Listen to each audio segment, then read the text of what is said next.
जिंदगी में किसी भी मुकाम पर पहुंचकर सबसे ज़रूरी है कुछ पल वहाँ रुकना, पीछे देखना और उन लोगों का शुक्रिया करना जिनकी वजह से आज आप उस मुकाम पर हो। अपने इसी फीलिंग्स को व्यक्त करने के लिए मैंने एक छोटी सी कहानी लिखी है जिसका शीर्षक यानी कि टाइटल है मुझे याद है। मुझे याद है वो दिन जब मैं 12th पास करके सेंट जेवियर्स कॉलेज कलकत्ता में गया था और वहाँ जाकर मुझे महत्व समझ आया इन दो अक्षरों का CA कि कैसे किस प्रकार ये आपकी ज़िंदगी बदल सकती है और ना कि आपकी बल्कि वो सारे लोग जो आपसे जुड़े हुए हैं और वो सब जिनको आप CA बन के सर्विस दोगे। तो मैं सबसे पहले शुक्रिया करना चाहूँगा उस कॉलेज का और उस शहर का जिसने मुझे कितना कुछ दिया। मुझे याद है वो दोस्त जो अपनी हर फीलिंग्स मुझसे शेयर करता और जिसने सही मायने में मुझे दोस्ती का मतलब सिखाया। उस दोस्त का नाम है दिशांत। मुझे याद है वो दोस्त जिसके पास मेरे हर एक प्रॉब्लम का टेक्निकल सॉल्यूशन होता था, जो इनफैक्ट लाइफ ज़िंदगी को आसानी से मैथ्स यानी गणित से जोड़ देता और जिसने मुझे पढ़ने का एक अलग ही नज़रिया दिखाया। उस दोस्त का नाम है उमंग। वो कहते हैं ना, सच्चा दोस्त वो ही होता है जो शुरू से लेकर आखिरी तक आपके साथ हो, चाहे वो अच्छा वक्त हो या बुरा। मैं खुशकिस्मत हूँ ऐसे ही एक दोस्त को पाकर जिसका नाम है सौरभ जैन। मुझे याद है वो दिन जब हम साथ में CA का फॉर्म भरने गए थे और आज देखते ही देखते हम साथ में CA ही बन गए। देखिए, CA करना आसान तो नहीं है लेकिन मुश्किल भी नहीं है। सबसे इम्पोर्टेंट है टाइम मैनेजमेंट करना और आप कैसे अपनी मेंटल स्टेबिलिटी बना सकते हैं। और मेरे केस में तो हर वक्त प्लानिंग करते वक्त दो दिमाग इन्वॉल्व होते थे, एक मेरा और एक सौरभ का। मुझे याद है वो दिन जब CA फाइनल के दोनों ग्रुप देते देते एक समय आया जब हमारे ऊपर बहुत ही ज़्यादा प्रेशर था और हम पूरा टूट चुके थे और ऐसा लग रहा था कि सब छोड़ दें, नहीं बनना CA। उस समय हमने एक दूसरे को संभाला और मोटिवेट किया, समझाया कि हम अब इतनी दूर आके हार नहीं मान सकते। मुझे उस दिन शायद अगर हम एक दूसरे का साथ ना देते और एक दूसरे के साथ ना होते तो आज मैं जहाँ खड़ा हूँ वहाँ खड़ा ना होता। मुझे याद है मेरे दो सबसे खास दोस्त जिन्होंने मुझे अपना सबसे कीमती चीज़ दिया, जो दुनिया में बहुत ही कम इंसान दे सकते हैं, और वो है उनका समय। शायद वो अगर मुझे अपना कीमती समय ना देते तो मैं आज जहाँ खड़ा हूँ वहाँ नहीं होता। उन दो दोस्तों का नाम है तरुण और केशव। मुझे याद है वो दिन जब मैं मेरे इस दोस्त से मिला जिसने मुझे एहसास कराया मेरे अवचेतन मन यानी मेरी सबकॉन्शियस माइंड की शक्ति का, वो भी एक बुक की मदद से। उस बुक का नाम है the power of your subconscious mind. मुझे लगता है कि इस किताब ने मेरी ज़िंदगी को कहीं ना कहीं एक सही आकार देने में मेरी काफ़ी मदद की है। और मेरे इस दोस्त का नाम है भावेश। हमारे CA के कोर्स में अक्सर अपडेशन और चेंजेस होती रहती हैं, जिसके कारण कई बार हमारे किताब आउटडेट हो जाते हैं। मुझे याद है वो दोस्त जो बिना सोचे मुझे अपनी हर एक किताब दे दिया करता था, जबकि उसे खुद पढ़ना होता था, मगर वो एडजस्ट कर लेता था। और मेरे इस दोस्त का नाम है क्रिश। मैं बहुत ही खुशकिस्मत हूँ कि मैं कलकत्ता में जहाँ रहता था वहाँ मेरे सारे दोस्त बहुत ही अच्छे थे और हमेशा एक दूसरे की मदद के लिए तैयार रहते। या फिर आप यूँ कह लीजिए कि मैं उन्हीं के कारण हमेशा से एक अच्छी संगति में था। और उन सब का नाम है अंशुमन, यश, भौका, कट्टू, सौरभ, साहिल, कृष। मुझे याद है वो सारे दोस्त जिन्होंने मुझे छोटी सी छोटी और मेरी बड़ी सी बड़ी मदद की है, जैसे कि ऋषभ, पुष्पन, साक्षी, शालिनी, शुभम, और वो सब जिनका नाम मैं शायद ही ले पाया। उन सभी दोस्तों को मैं तहे दिल से शुक्रिया करना चाहता हूं। अब मैं बात करना चाहूंगा उनके बारे में जिन्हें हमारे भारतीय संस्कृति में सबसे ऊंचा दर्जा दिया गया है, माता पिता से भी ऊपर, और वो है मेरे गुरु। टीचर शब्द शायद इनके लिए छोटा हो, क्योंकि वो सिर्फ कोर्स की ही नहीं पढ़ाई कराते, मगर पढ़ाते पढ़ाते जिंदगी के कुछ इम्पोर्टेंट मायने भी सिखा जाते हैं, जो एक टीचर नहीं बल्कि एक गुरु ही कर सकता है। उनका नाम है आचार्य भवन बुढ़ाना, आचार्य प्रवीण शर्मा, आचार्य संजय सराफ, आचार्य रंजन पेरीवाल, आचार्य विशाल भत्तट और आचार्य सतीश जलान। मैं ये भी नहीं जानता कि उन तक मेरा ये संदेश पहुंचेगा कि भी नहीं, मगर मैं इन सभी गुरुओं को अपना सिर झुकाकर, हाथ जोड़कर आशीर्वाद लेते हुए तहे दिल से शुक्रिया करना चाहूँगा, क्योंकि अगर वो ना होते मैं यकीनन कभी सीए नहीं बन पाता। और ख़ास करके मैं शुक्रिया करना चाहूँगा आचार्य सतीश जलान का, क्योंकि उन्होंने जो वैल्यूज़ मुझे दी हैं वो सीए बनने के बाद भी आजीवन मेरे साथ रहेंगे। मैं ज़िंदगी में यूं तो कई पंडित जी से मिला, लेकिन मैं जब इनसे मिला तो मुझे पता चला कि हमारे संस्कृति में जितनी भी रीति रिवाज है वो सब के पीछे एक साइंस और लॉजिक है। और जब हमारे पूर्वजों को समझ में आया कि हर एक इंसान को हर एक काम के पीछे का कारण समझाना संभव नहीं है, तो उन्होंने किस प्रकार बड़े ही समझदारी के साथ धर्म का निर्माण किया और किस प्रकार ये सारे रिचुअल्स हमारे ज़िंदगी में एक बहुत ही इम्पॉर्टेंट और पॉजिटिव इम्पैक्ट क्रिएट करते हैं। मैं शुक्रिया करना चाहूँगा उन महान कानपुर वाले पंडित जी का जिनका नाम है श्री कमलेश शुक्ला जी।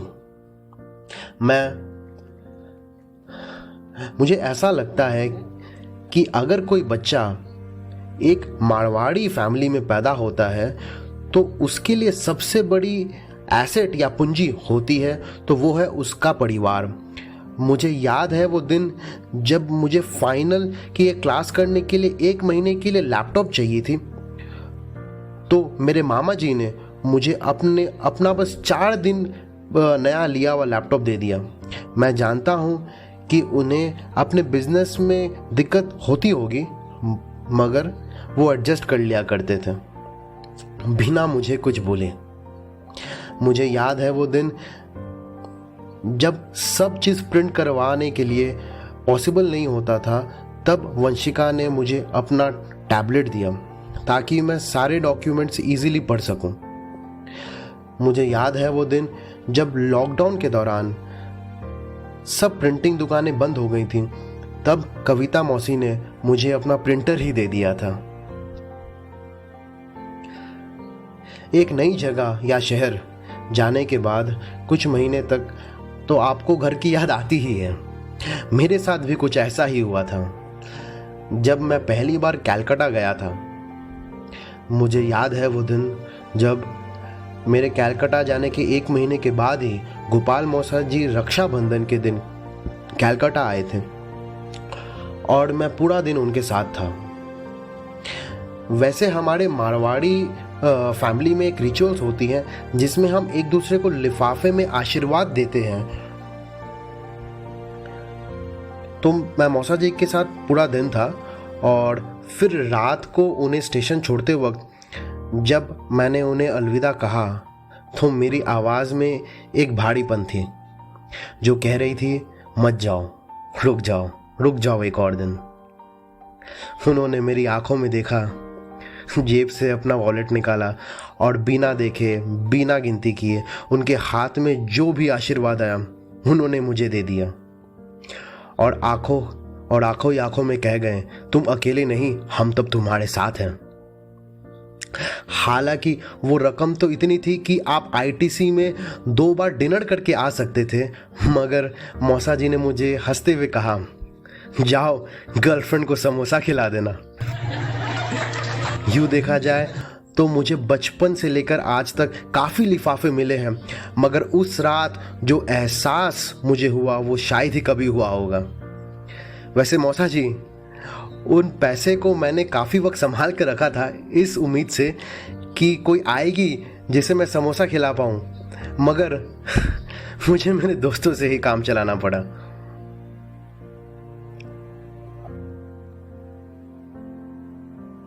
मुझे याद है वो दिन जब मेरे भैया, जिनका नाम है सीए विष्णु भगत, सीए बने थे। उनके सीए बनते ही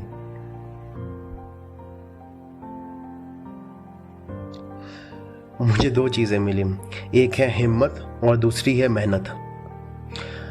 वजह इस प्रकार कि वो हमेशा तैयार रहते हैं मुझे गाइड करने के लिए और बताने के लिए कि अब मेरा अगला कदम क्या होगा और आगे क्या चुनौतियां आएंगी। मुझे याद है वो दिन जब मेरे सीए इंटर क्लियर हो चुकी थी और मेरी कलकत्ता में की एक बहुत ही बड़े फॉर्म में सिलेक्शन हो चुकी थी, मगर दिक्कत ये थी कि वो फॉर्म सिर्फ 2 महीने की छुट्टी दे दी थी सीए फाइनल की पढ़ाई के लिए। मुझे उस फॉर्म में जाने का बहुत ही मन था।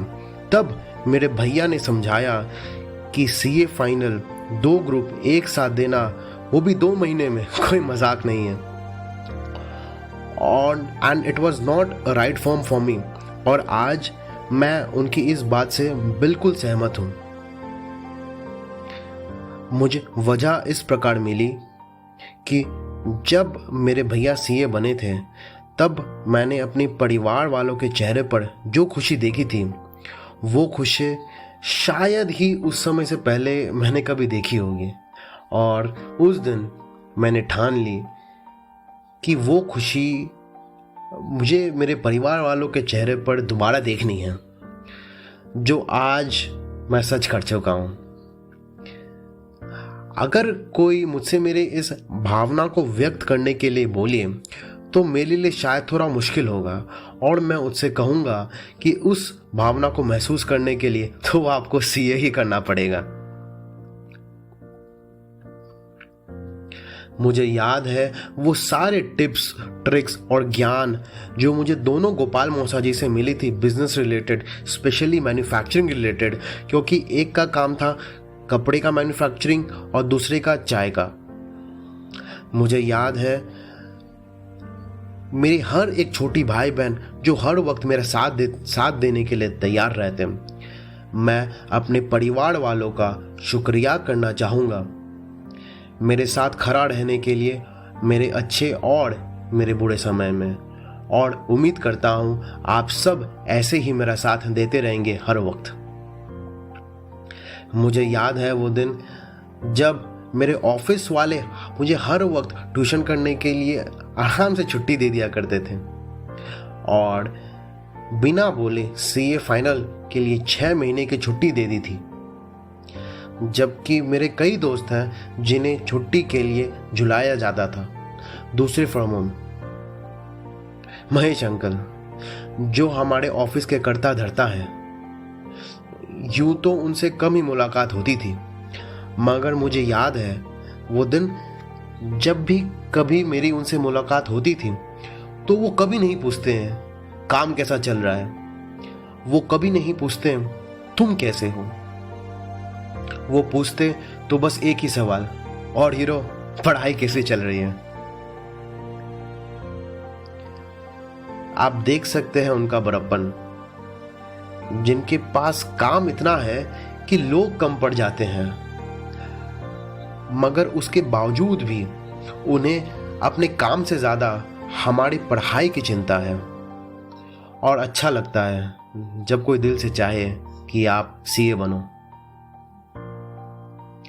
मैं शुक्रिया करना चाहूँगा मेरी firm CA Mahesh Agarwal and company का, और स्पेशली अभिजीत भैया का और हर्षित भैया का, जिन्होंने मुझे सारा काम सिखाया। मुझे याद है जब मैं क्लास 6 में था और मैं मैथ्स का एक सम सॉल्व कर रहा था, और सम को सॉल्व करते करते मैं रोने लगा। मेरी दादी उस वक्त मेरे साथ ही बैठी थी और उन्होंने मुझसे पूछा, तुम क्यों रो रहे हो? मैंने बोला, मुझसे सम सॉल्व नहीं हो रहा। और जब उन्होंने मुझे गले लगाया तब मैं और जोर से रोने लगा। वो कहते हैं ना, मन हल्का करना। और रोते रोते मैंने कहा, मैं हम सब भाई बहनों में से सबसे बुद्धू हूं। हमारे परिवार में 6 भाई बहन हैं। उन्होंने पूछा कि तुम्हें ऐसा क्यों लगता है?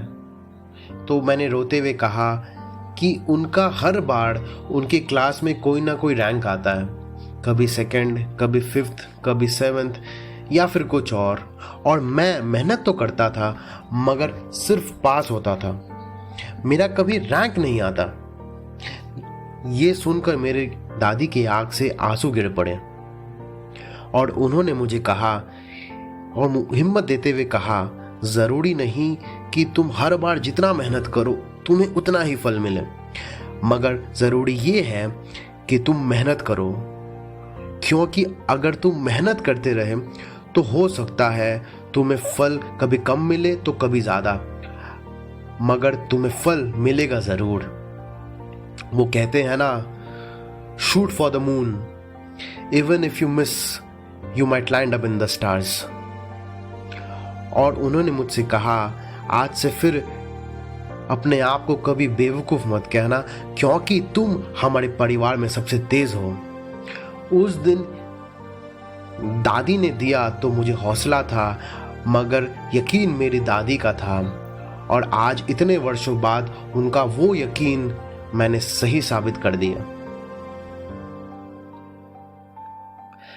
मैं गलत था दादी, मैं बुद्धू नहीं। शुक्रिया मुझ पर यकीन रखने के लिए। मुझे याद है जब भी मैं कोई काम करता और वो गलत होता या फिर मेरा कोई फैसला सही नहीं होता, तब मेरी बहन साक्षी बड़ी ही अनोखे तरीके से मेरे सामने एक आईना रख देती थी और मुझे मजबूर कर देती थी सोचने के लिए कि क्या जो मैं कह रहा हूं या कर रहा हूं वो सच में सही है या नहीं। यूं देखा जाए, राखी मैं उसे बांधता हूं, मगर कभी कभार लगता है जैसे रक्षा मेरी छोटी बहन मेरा करती है।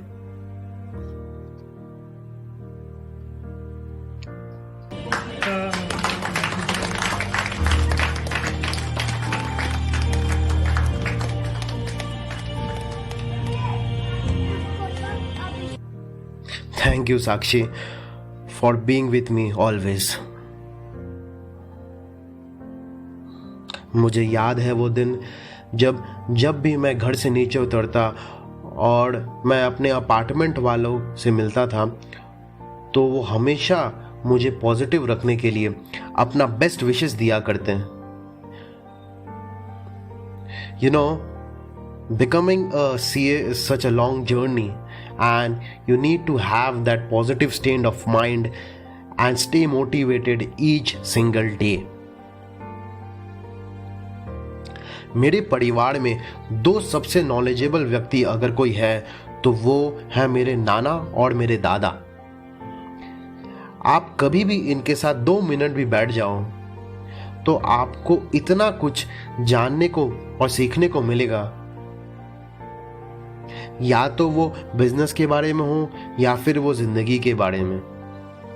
मुझे याद है वो दिन जब मैं मेरे आर्टिकलशिप के वक्त में था और वो मुझे बोला करते थे कि क्या सही है और क्या गलत, और मुझे कैसा व्यवहार रखना चाहिए अपने प्रोफेशनल लाइन में। यूं तो सब लोगों ने मेरा हमेशा अच्छा ही चाहा है, मगर दो लोग थे जिन्होंने आज के दिन की मुझसे भी ज़्यादा इंतज़ार किया है और हर रोज़ भगवान से एक ही चीज़ मांगते थे। वो दो लोग हैं मेरी नानी और मेरी दादी। और देखा जाए तो इनका कनेक्शन भगवान से काफ़ी स्ट्रॉन्ग ही होता है हमारे मुकाबले। मुझे याद है मेरी नानी फ़ोन में ही मुझे आशीर्वाद देते देते कई बार रो पड़ती। आप अंदाज़ा लगा सकते हैं कि उनके आशीर्वाद में कितनी ताकत होती होगी। मैं सबसे ज़्यादा किसी का शुक्रिया करना चाहूँगा तो वो है मेरे दादी दादा और मेरे नानी नाना, क्योंकि उन्होंने मुझे ज़िंदगी की दो सबसे अनमोल तोहफ़ा दिया है, तो वो है मेरे माता पिता। इनका शुक्रिया यूँ तो मुझे सबसे पहले करना चाहिए था, मगर कोई फ़र्क नहीं पड़ता, क्योंकि मैं कभी भी अपने माता पिता का शुक्रिया करने योग्य बन ही नहीं सकता। क्योंकि मेरा मानना ये है कि मुझे जिन्होंने बनाया उनसे ऊपर इन संसार में कोई नहीं है, स्वयं महादेव भी नहीं।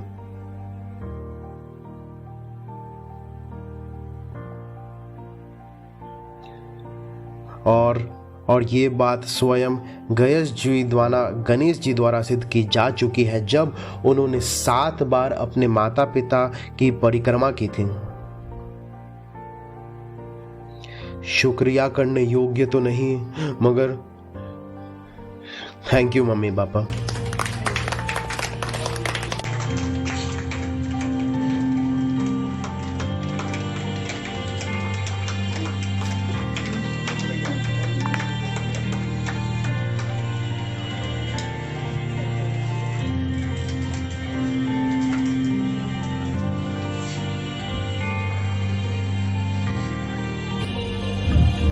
मुझे याद है वो दिन, मुझे याद है वो दिन, और मुझे याद रहेगा आज का ये दिन, क्योंकि जब आप कुछ कामयाबी हासिल कर रहे हो लेते हो तो वो सिर्फ आपकी अकेले की नहीं होती, वो सब की होती है जिन्होंने आपको सपोर्ट किया और जिन्होंने आपके साथ वो सपना देखा।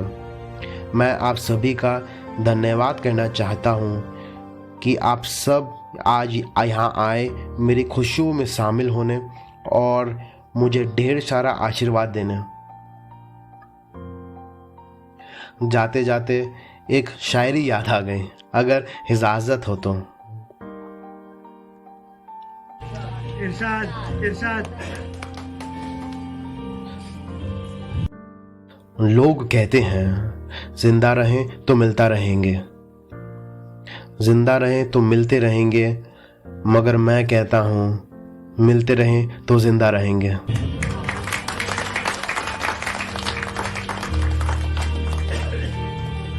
उम्मीद करता हूँ मेरा और आपका मिलजुल का सिलसिला इसी प्रकार चलता रहे। आप सबको एक बार फिर दिल की गहराइयों के साथ, प्रेम पूर्वक मुस्कुराहट के साथ बहुत बहुत धन्यवाद। इसको ये संस्कार कहाँ से मिला? मेरे परिवार से। ये इतना संस्कारी कैसे बना मुझे भी नहीं मालूम। मुझे खुद आज आश्चर्य हो रहा है कि ये इतना बुद्धिमान कैसे होते हैं। ये इसके खानदान और परिवार का सब आशीर्वाद है। मैं अपने आप की परवरिश पे भी शक कर रही हूँ कि मेरी परवरिश तो मैंने इस चीज को दी ही नहीं, और इतना संस्कार इसके पास कहाँ से आया। आप सभी का धन्यवाद करती हूँ। आज इस बच्चे को आप लोग सब आशीर्वाद देने के लिए मैं आप उनकी बातों को बताइए, ये सब उनका बड़प्पन है, सब कुछ इन्हीं का दिया हुआ है।